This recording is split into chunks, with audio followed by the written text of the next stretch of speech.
Hello and welcome back to Workshop Wednesday. I'm Chelsea Bossemeyer. Thanks for joining me today in my workshop. And today I'm going to share with you my top tips for beautiful buttonholes. If you've been following me recently, you've seen me work on the yoke of this shirt, the cuffs, the collar. If you're just looking for tips on buttonholes and have stumbled across this video and you want to know more about working on either men's shirts or ladies' blouses, there's a lot of great tips on all of those areas in these videos. So let's jump right on into today's content and look at the placement for your buttonholes. If you're using a commercial pattern, it will most likely show you where to put the buttonholes, how long, and where to place the buttons. However, as always with sewing, we can do anything we want, and depending on the garment's use, the body shape it's for, the fit of the garment, how much ease, you may want to adjust those details so it's more suited to your actual project. If you've used a larger or a smaller button, maybe a really thick, heavy one that's decorative, you may need to adjust the length of your buttonhole and all of those types of things. Now for placement is the first thing you'll want to think about. First, decide which direction is best for your buttonholes. On the case of a shirt, you always have the collar band button horizontal and the buttons running along the shirt going down parallel to that line. Depending on the tug that these buttonholes are going to experience, factor to deciding if you want to switch the direction of your buttonhole. Typically, you want the most pressure or tug on that buttonhole to be on one of the short ends. So since the collar will be pulled around the neck, that's the direction that it gets the most tug. You want that buttonhole to be horizontal. Now, I find here, especially if you have a very fitted blouse or a busty, it's almost like you need these buttonholes horizontal as well, but it is more common on a shirt to do those parallel to the edge. Oftentimes on coats, you'll see them horizontal, especially if they're like bigger buttons, but it is up to you and your own personal preference in just the style aspect of the direction of your buttonholes. There are different shapes of buttonholes on clothes. You're most likely going to use the square one, which is the most common. Once you're sure of which direction you want those buttonholes to be 110%, actually 200% sure on which side of the garment you want those buttons to be. There's no switching them around, so you really want to be sure that you've got them marked on the right side of the garment. For a cuff, it's easy to know as that buttonhole is on the side with the overlap for the slit, but you always want those to be kind of buttoned, folded over the arm. So the longer portion that rolls over the top of your arm is the piece with the buttonhole, and the button is going to go underneath on a cuff. For men's garments, you're typically going to have the left side overlapping the right side. So the right side's going to have your buttons, the left side's going to have your buttonholes. For women's garments, it was the other way around, as back in the day we had servants dressing us apparently, so they would be standing facing us and it would be easier if the whole world was right-handed. Once again, you're in charge of your project, so if you find it easier to have it one way than the other, you can totally do whatever you want. That's just kind of the general rule that fashion has taken on when you're deciding which way around your garment should overlap when putting in buttons. It is more and more common that everything is buttoned with the left side folding over the right side, even in women's garments, so it really doesn't matter. Just be 100% sure you've got the garment overlapped the way you want it for which side is your buttons and which side is your buttonhole. When it comes to placement, it's also important to think about how much ease you have in your garment. As I mentioned, most patterns will tell you where the placement should be, but if you like your garments really fitted, maybe you're really busty and you always find that there's too much strain on the buttons, then scooch those buttons closer together. I find especially in like cheap fast fashion, they'll just kind of pull that button spacing a little bit farther apart. If they save one button on each blouse and make 1,000, they're saving a lot of buttons. This is your project, so you can put them as close together or far apart as you want. Once you've got your direction, spacing, and placement covered, check the actual length of the buttonhole you want to add before you mark it on the garment. I always make sure that I mark my buttonhole and the buttonhole ends nice and square so that my buttonholes are the same length and are nice and straight in my garment and aren't a little bit offset in any which way. Let's take a look at how you would do this. For a perfect buttonhole, you don't want your buttonhole to be too big and your button always to be popping out. And you also don't want that buttonhole to be small and it always be a battle or struggle to get that button done up. You want that buttonhole to be between 3 and 5 millimeters longer.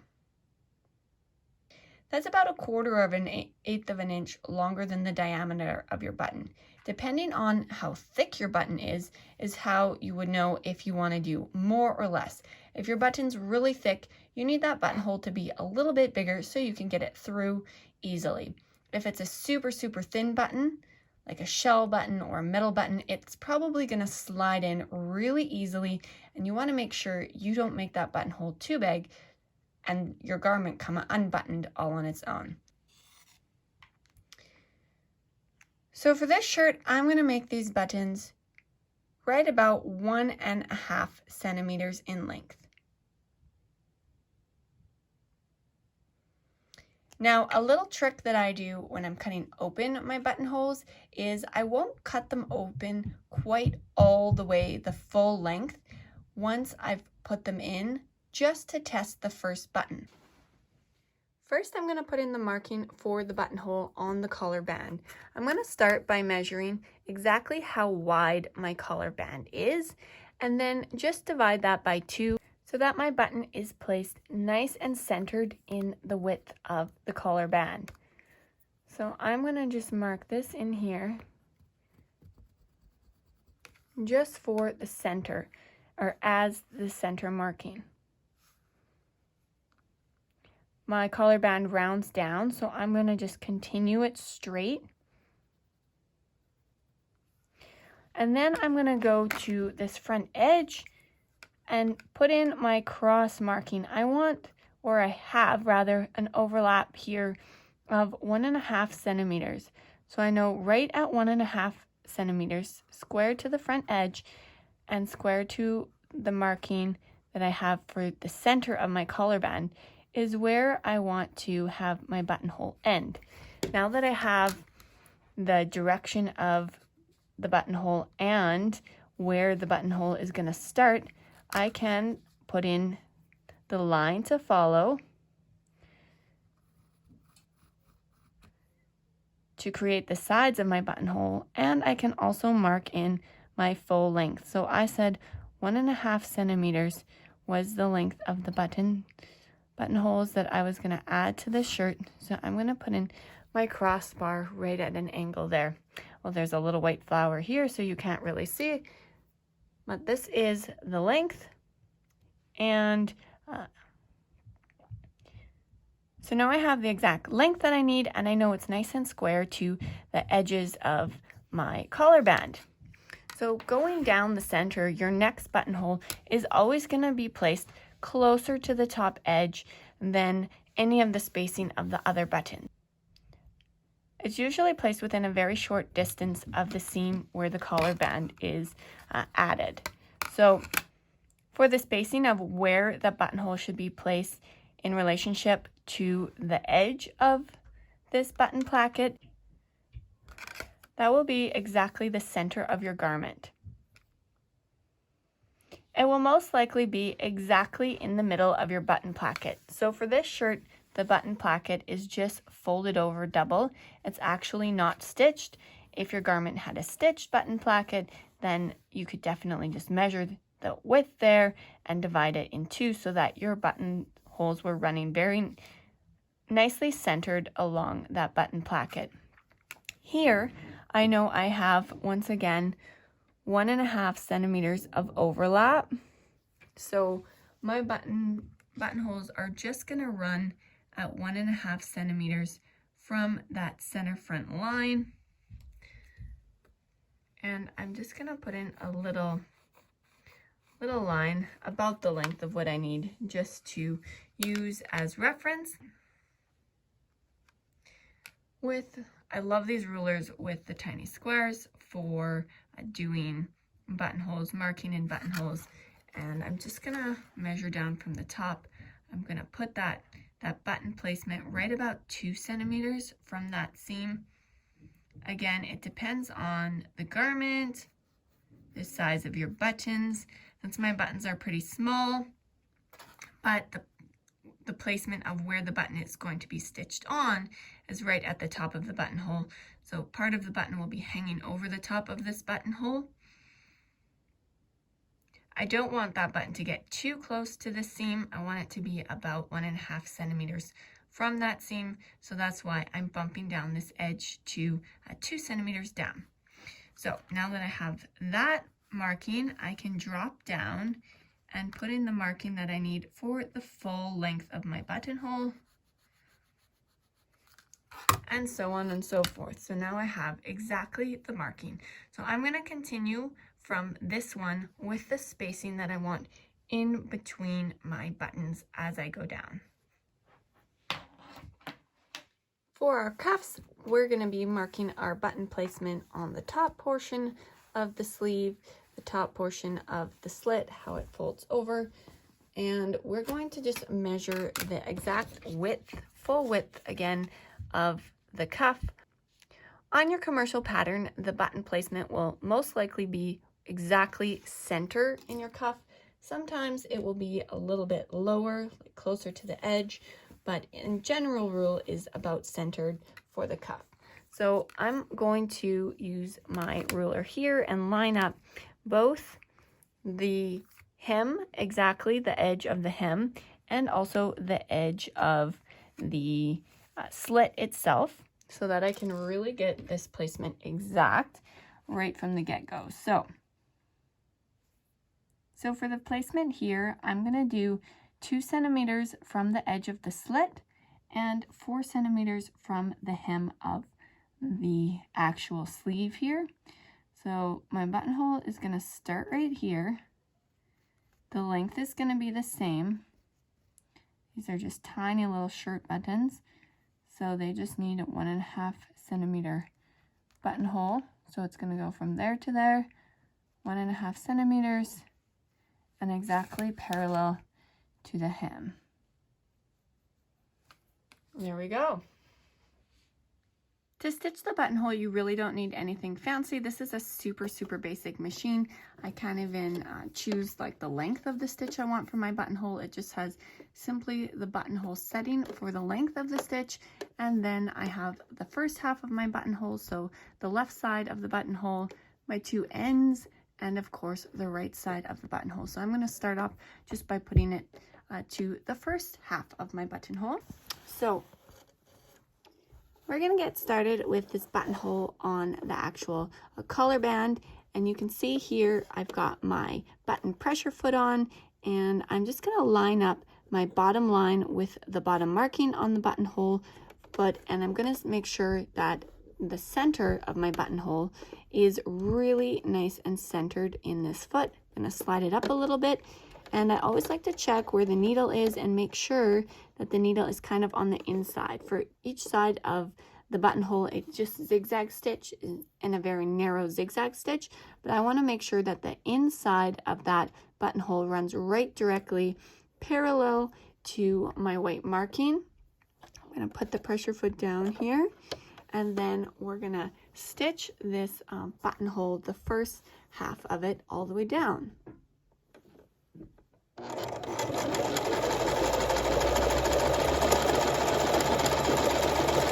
The most important part about stitching the buttonhole, other than the tension, is that the garment is being transported consistently or evenly throughout the entire length of that buttonhole.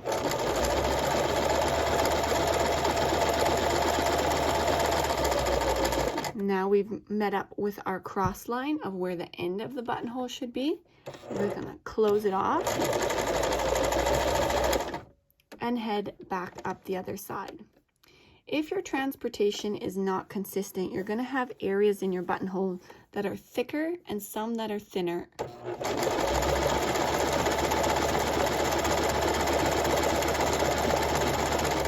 Now, other than it not really looking nice, it's also not going to provide enough stability if it's too thin, if the spacing of those stitches is too far apart.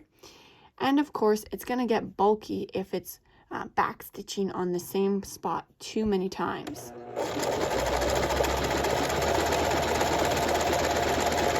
You can kind of see here as we're heading back, there's just a little bit of fabric exposed in the center, and that's where we're going to cut into, right into that fabric when we're opening the buttonhole, because we really don't want to catch our stitches when we open it up.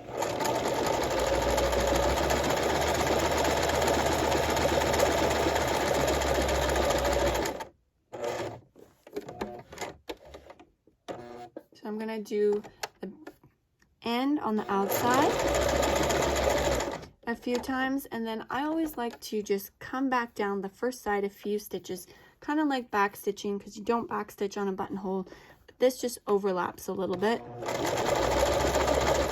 So just a few stitches there before I pull it up. So there we go, we've got our buttonhole. Now you may find that your machine transports nice and evenly when it's just like maybe the button placket, but on the collar it's too tight. You can kind of aid your machine in transporting more evenly, but it is definitely better if your machine can just transport it even and consistent throughout the whole button. You can go back and overlap if you have areas that there's just not enough stitching and transport it too quickly, but it definitely is preferable if you just have a consistent buttonhole all the way around the first time. Now, to cut a buttonhole open, I like to use scissors just because I feel like I have the most control. So I like to just fold it in half and just snip in the very center. Now you want to make sure that you're not snipping your stitches at all. You're snipping that fabric in between, and just snip enough to actually get through all of your layers, and then unfold the button.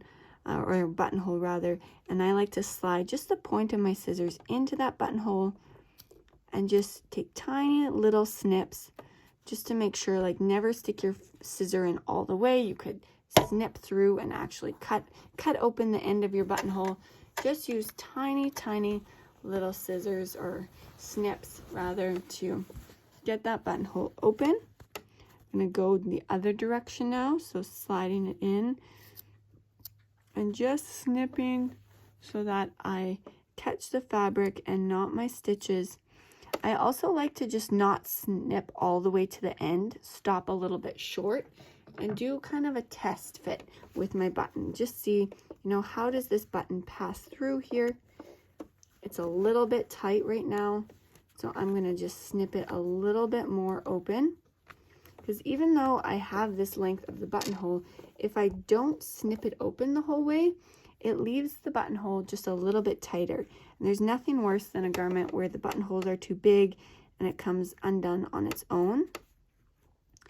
Right here, since it's so thick with all of the interfacing and layers, it may need to be cut open a little bit more.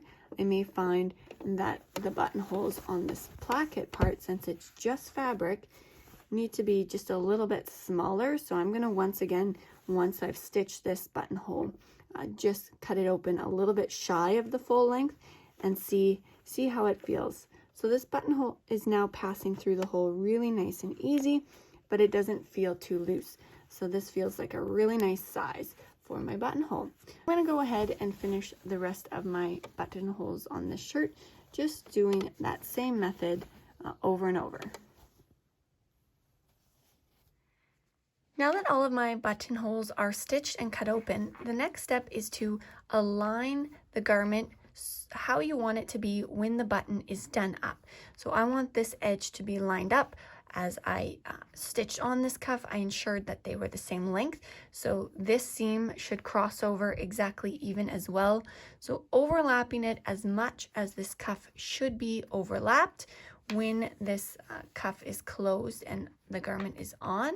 And then you want that buttonhole, or that button rather, not to be placed in the center of the buttonhole, but rather to the edge where that button would be when that buttonhole is experiencing tug. So for this case, the cuff would be kind of pulled open.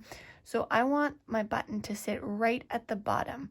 So I want to dot right at the bottom of the buttonhole, so when it is experiencing tug and that button slides right to the edge, it's going to be exactly at the location I want everything to be sitting. So when I open it up here, I can see my little white marking.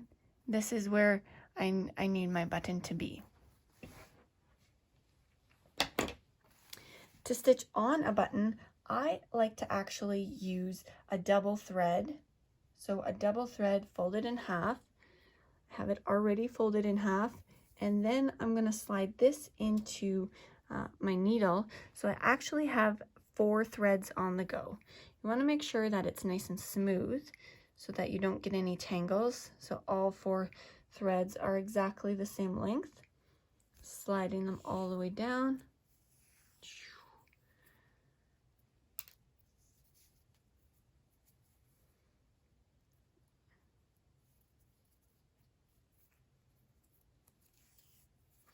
And once your needle is prepped, go and find that hole that you marked.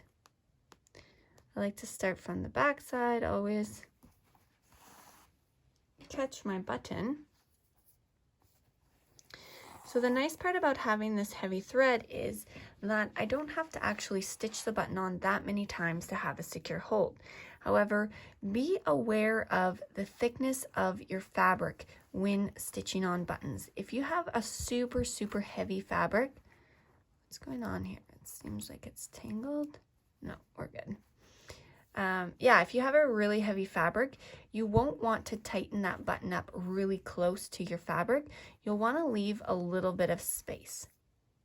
So you want that button to be stitched on securely, but not like smushed against the fabric, because when you close the button, when you button it up, all of the rest of this fabric needs to fit underneath. So I'm just going to stitch it on kind of lightly a couple of times. And then the last time I go through, I'm not going to go through the button. I'm just going to come out and I'm going to wrap my thread around the button a couple times, just bringing it nice and tight, the threads together. I like to loop it, so twist it and loop it around before I go through the last time, after I've wrapped it, so it's nice and secure. And then poke it back through. And to finish off a hand thread, so I like to just catch a couple threads, just a couple threads of my garment, pull it through, and then before this loop of thread actually fully closes, I double back through with my thread so that the thread itself is actually holding kind of the tail end of my thread really nice and tight. And after I've pulled that off, or pulled that tight so that it's holding that nicely, I just stick my needle back through a section of the garment. Since this is a cuff and it's double layer, I can even do like a larger amount and pull that thread through so that the thread is actually underneath, inside kind of the cuff, in between the different layers, that little bit of a tail end thread, and then just cut it off flush with the garment right there. But you've got kind of that little bit underneath, in between the areas, keeping it from coming undone. And I'm also going to trim this little thread here. So just trim it off right close to the garment, and that little bit of tail end thread, that just keeps it from coming undone. So you've got a nice and secure hold. It's raised just a tiny bit so that when you button it up, you have a really nice transition and hold without the top layer of fabric kind of feeling pinched or needing to twist around. It's just a nice flat hold, and your button doesn't seem too loose, or it's not like dimpling into the fabric, being too tight. Well, there you have it. Those are my top tips for adding buttons and buttonholes to any garments. I hope you enjoyed this video. I'll put the links to the other videos for this shirt down in the description box. So if you want to know more about colors, cuffs, all of those other things, look for that down in the description box, so that will be easy. And of course, hop on over to my Facebook group if you would like a little bit more support or want to be part of my community. I'd love to hear from you there or in a comment on this video. And of course, you can always subscribe to my channel here too if YouTube videos are more your style and you want to stay in the loop on everything that I'm sewing up in my workshop. So until then, happy sewing, and we'll see you again next week on Workshop Wednesday. Bye for now.